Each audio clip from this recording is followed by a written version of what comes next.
Autism awareness series के तहत हमने अभी तक ऑटिज्म पे और उसके से एसोसिएटेड जो प्रॉब्लम्स हैं उस पे लगभग 200 के आसपास वीडियो बनाए हैं। मेरे चैनल पे सारे वीडियो अवेलेबल हैं।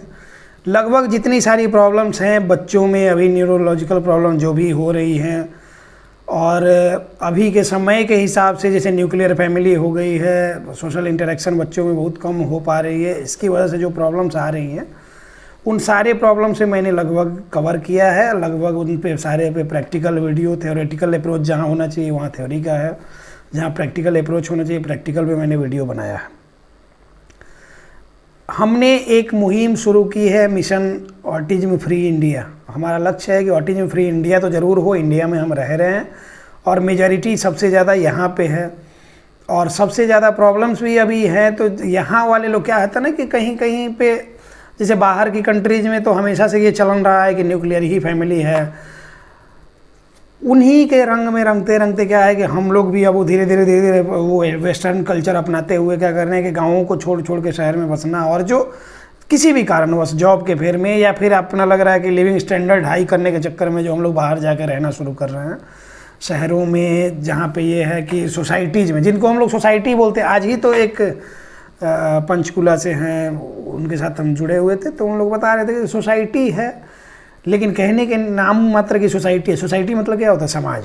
तो सोसाइटी जिसको आप मतलब वो अपार्टमेंट, हम लोग तो अपार्टमेंट ऐसे बोलते हैं क्योंकि सोसाइटी उसको कैसे कर सकते हैं, वहाँ कोई एक दूसरे को कोऑपरेट कर ही नहीं है। समाज में तो सब एक दूसरे को कोऑपरेट करते हैं।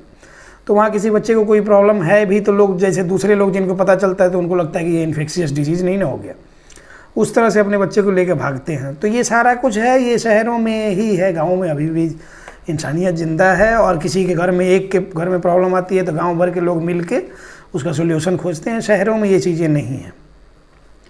इन्हीं सब चीज़ों को देखते हुए हमने ऑटिज्म अवेयरनेस का मिशन शुरू किया, जिसमें कि हम हमेशा ऑटिज्म पेरेंट्स को अवेयर करने का मुहिम शुरू किया हमने कि हमेशा आपको अवेयर किया जाए, जो भी ऑटिज्म पेरेंट्स हैं वो अवेयर हों कि बच्चे में जो प्रॉब्लम है उस प्रॉब्लम के बारे में जाने और तब उसका जो लाइन ऑफ ट्रीटमेंट है, जो सोल्यूशन है, तो सोल्यूशन में जो जो प्रोटोकॉल बनाया गया है उस किस प्रोटोकॉल का क्या बेनिफिट होगा, उससे क्या फ़ायदा क्या नुकसान होगा, ये आप जब जानेंगे तभी आप सही सवाल पूछ पाएंगे।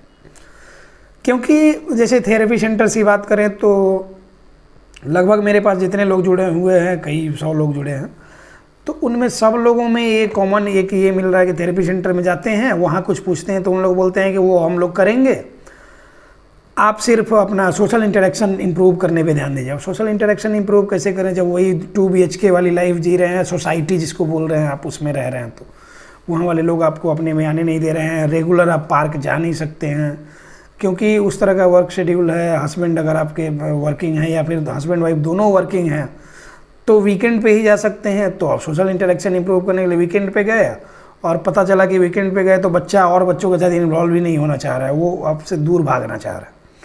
तो ये सारी प्रॉब्लम्स तो हैं।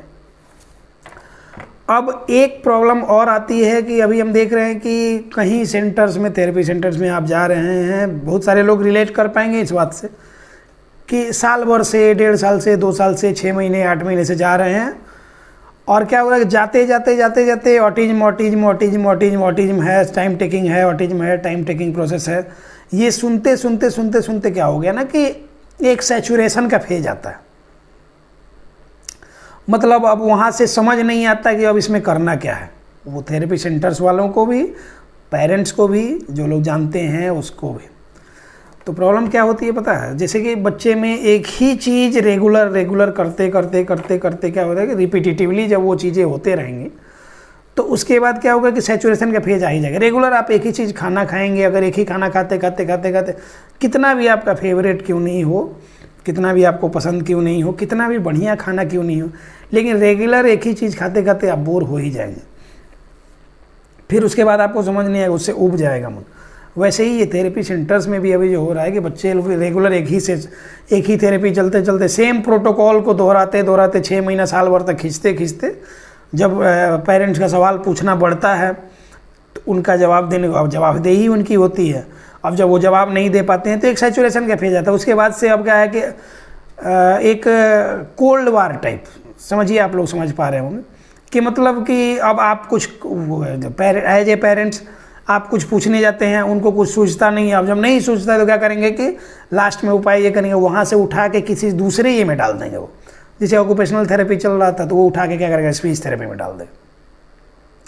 स्पीच थेरेपी चल रहा है तो ऑक्यूपेशनल थेरेपी में डाल देगा। ये दोनों चल रहा है तो क्या करेगा, बोलेगा कि अभी आप स्पेशल एजुकेशन में चले जाइए और बिहेवियर थेरेपी में चले जाइए। ये सारी चीज़ें चलते रहती हैं। बहुत सारे लोग मेरे साथ जुड़ते हैं, उन सारी प्रॉब्लम बताते हैं कि 3-3 सेशन मेरा चल रहा है, इतना पैसा मेरे से ले लिया, 30,000 का महीना ले लिया, ये ले लिया, वो ले लिया, हमको कुछ होम प्रोटोकॉल चाहिए, थेरेपी प्रोटोकॉल चाहिए। उसके बाद क्या है कि एक सेशन जैसे होता है उसके बाद उन लोगों को कुछ प्लान दिया जाता है, फिर बोला जाता है कि रिव्यू सेशन में आएँ और वीकली सेशन में कम से कम रहें, ताकि आपको होम प्रोटोकॉल दिया जाए, आपको समझ में आए कि क्या करना है, कैसे करना है। फिर उसके बाद लोग न्यूट्रल हो जाते हैं, उसके बाद उनको मतलब नहीं रहता। तो ऐसे लोगों को धीरे धीरे हम भी साइड कर देते हैं। तो जब जो लोग अपने बच्चे के लिए ये नहीं कर सकते तो हम कितना एफर्ट करेंगे। हम हमेशा कहते हैं कि आप हमारे साथ जुड़ते हैं, उस दिन से हमारी रिस्पॉन्सिबिलिटी हो जाती है आपके बच्चे को ठीक करने की। मतलब जितना आप रिस्पॉन्सिबिलिटी ले रहे हैं उतना ही रिस्पॉन्सिबिलिटी हम भी ले रहे हैं आपके बच्चे को ये करने के लिए। तो प्रॉब्लम जो सैचुरेशन की फेज पे हम बात कर रहे थे कि सैचुरेशन की जो फेज आती है उसके बाद समझ में ही नहीं आता कि करें क्या।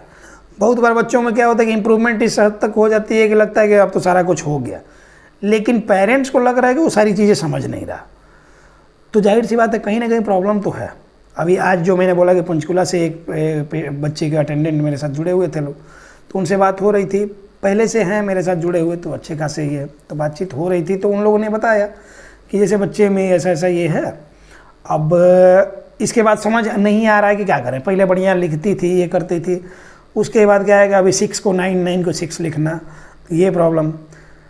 2 लोग आज मेरे यहाँ आए, एक जमशेदपुर से और एक जम्मू कश्मीर कटरा से, 2 लोग आज नए आए क्लिनिक पे।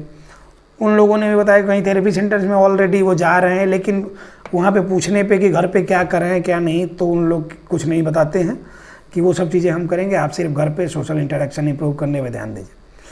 तो अब क्या है कि ये सैचुरेशन वाली जो फेज है इसमें आप क्या करेंगे, क्योंकि अंडरस्टैंडिंग प्रॉपर नहीं है, ये तो आपको समझ में आ रहा, उसको डेवलप कैसे करेंगे। तो ये मैक्सिमम 90-95% सेंटर्स पे क्या है, रिहैब सेंटर्स पे, ये जो ऑटिज्म के रिहैब सेंटर्स पे हैं, ये बेसिकली होता ये है कि वेल क्वालिफाइड लोग अगर नहीं हैं या फिर वेल एक्सपीरियंस्ड लोग नहीं हैं, तो क्या है कि वो नया नया थ्योरी वगैरह पढ़ के, हो सकता है कि पास आउट होकर नए नए वो आए हैं, काम वो कर रहे हैं। अब क्या है कि एडवांस लेवल की चीज़ें जब आती है, बेसिक लेवल की तो वही सेंसरी इंटीग्रेशन, सब लोग सेंसरी इंटीग्रेशन थेरेपी बोलना बहुत आसान है, लेकिन उसमें क्या क्या चलेगा प्रोटोकॉल, किस बच्चे में क्या चलेगा। मैंने बोला है हमेशा कि 100 बच्चा होगा तो 100 तरह से सेम प्रोटोकॉल होगा, लेकिन तरीका अलग अलग होगा एप्लीकेशन का। तो ये सारी चीज़ें ये न्यू कमर्स को नहीं पता होंगे, तो जो उनके सीनियर्स होते हैं, जो डॉक्टर वहाँ पे बैठे हुए हैं, तो वो उनको गाइड करेंगे। अब वो प्रॉपर ध्यान नहीं देने, कंफर्ट जोन में वो चले जाते हैं, इसलिए सैचुरेशन का फेज आता है। तो जिन जिन लोगों के साथ ऐसा है कि साल भर से, 1.5 साल से, 2 साल से कहीं जा रहे हैं, लेकिन फिर भी बच्चे में उस तरह का इम्प्रूवमेंट नहीं दिखा, सैचुरेशन की एक फेज आ गई, आप भी उब गए और सेंटर वाले भी उब गए, अब इधर उधर आपको दौड़ा रहे हैं, आपको सेटिस्फैक्शन नहीं मिल रहा है, तो उन लोगों के लिए हम ये करते हैं कि आप हमारे साथ जुड़ सकते हैं, हम आगे का प्रोटोकॉल आपको बताएंगे। अब आप ये कहेंगे कि सैचुरेशन के फेज, आप भी सेंटर चलाते हैं, तो सैचुरेशन के फेज आपके यहाँ क्यों नहीं आता। सैचुरेशन का फेज हर जगह आता है। बहुत बार होते हैं पेरेंट्स क्या करते हैं कि चीज़ों को अब ये नहीं करना चाहते हैं, वो उनके मन में कहीं ना कहीं ये होने लगता है, तो कम्युनिकेशन गैप होती है। अब कम्युनिकेशन गैप तो हमारी तरफ से कभी भी हम ढिलाई नहीं करते, पेरेंट्स जो भी प्रॉब्लम लेके आते हैं हम उसका सोल्यूशन चाहते हैं करना। तो अब क्या है कि हम कोशिश ये करते हैं, चूँकि सारा केस जो भी मेरे सेंटर पे केस होता है वो मेरे मॉनिटरिंग में होता है, हम खुद नहीं करते हैं, लेकिन मेरे मॉनिटरिंग में वो होता है, तो इसलिए हम सैचुरेशन का फेज नहीं आने देते हैं। वहाँ पे प्लान चेंज करते हैं बच्चे में जो नीड है। हम हमेशा बोलते हैं कि डिमांड बेस्ड थेरेपी और नीड बेस्ड थेरेपी में फ़र्क होता है। तो ये चीज़ें जितनी जल्दी आप सब पेरेंट्स समझ जाएंगे उतनी जल्दी आपके बच्चे में इम्प्रूवमेंट होगी। और चूँकि पेरेंट्स के अवेयरनेस का सेशन हम हमेशा चलाते हैं, तो हम आपको अवेयर करते हैं कि आप प्रिपेयर्ड हों। अभी बिहेवियर थेरेपी के नाम पे आप कहीं पे आपसे पैसा लूटा जा रहा है, सिंपल सी बात समझ लें, बिहेवियर थेरेपी कुछ भी नहीं है। घर में आप कैसे बच्चे को रख रहे हैं, कैसे चीज़ों को हैंडल करने, नई नई चीज़ों से कैसे हैंडल करना है, कैसे उसको टैकल करना है, ये सारी चीज़ें सिखाना। कभी सिचुएशन कुछ ख़राब हुआ तो उसमें बच्चे को कैसे डील करना चाहिए, कुछ ऑड सिचुएशंस आए तो बच्चे को कैसे डील करना चाहिए, कुछ बच्चे से गलती हो गई तो जो बच्चे डर जाते हैं तब उनके साथ कैसे आपका बिहेव होना चाहिए। मतलब ये बेसिकली ये पेरेंटिंग है।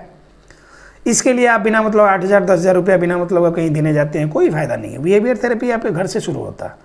जो बच्चे क्या होते हैं कि जिन बच्चे को उनको इनकरेज करना चाहिए आपको कि कुछ टारगेट दिया आपने कि इतने देर में ये काम पूरा कर लो। अगर आपका बच्चा काम पूरा कर लेता है तो उसको एप्रिसिएशन के तौर पे कुछ आपको रिवार्ड वगैरह देंगे तो वो भी होता है, बिहेवियर थेरेपी में आता है। उसके बाद क्या है कि बच्चे की कभी कभार बड़ाई करती, मतलब एप्रिसिएशन उसको मिलना चाहिए। कुछ अच्छा काम किया तो एप्रिशिएट करें, कुछ गलत किया तो उसको समझा के निकले, ना कि उसको कोसें। तो ये सारी चीज़ें करें। बिहेवियर थेरेपी में यही तो होता है, किससे कैसे बिहेव करना चाहिए, किससे कैसे मिलना चाहिए, डिसिप्लिन शिष्टाचार वाली चीज़ें जो होती हैं वो सब बच्चे को सिखाएंगे, सारा कुछ ये बिहेवियर थेरेपी का पार्ट। तो कहीं ना कहीं लैक ऑफ पेरेंटिंग की वजह से ये सारे हम लोग चंगुल में फंसते हैं। और बस ये है कि ये थेरेपी हो गया, वो थेरेपी हो गया, ये थेरेपी हो गया, 3 4 5 तरह का थेरेपी आपको ये करके पैसा आपसे ले लिया जाता है। उसका फ़ायदा कुछ भी नहीं होना है। आपको भी लगता है इतना पैसा हम दे ही रहे हैं तो चलो वो लोग ही करेंगे, नहीं, उससे कुछ नहीं होना। तो जो लोग भी बातों को समझ पा रहे होंगे, वो जो लोग हमसे जुड़ना चाहते हैं, हम आपको प्रॉपर पहले पेरेंटल काउंसलिंग करते हैं, उसके बाद सारी चीज़ें आपको समझा के होम प्रोटोकॉल देते हैं। वीक में 2 सेशन या 1 सेशन आप हमारे साथ ज्वाइन कर सकते हैं। और मिशन ऑटिज्म फ्री इंडिया में आप सहयोग दे सकते हैं। आप सबके सहयोग से ही हम ऑटिज्म फ्री इंडिया को ये कर पाएंगे, अपना लक्ष्य हासिल कर पाएंगे। उम्मीद है कि बहुत जल्दी हम हर घर तक पहुंचेंगे, बस आप सबका सहयोग रहेगा तो। बी वेयर, बी पॉजिटिव, ये हमेशा हम कहते हैं कि आपको परेशान नहीं होना चाहिए। इस तरह के बच्चे क्योर होते हैं। इन्हीं सब बातों के साथ ये टॉपिक क्लोज करते हैं। मिलते हैं किसी नेक्स्ट टॉपिक में। धन्यवाद।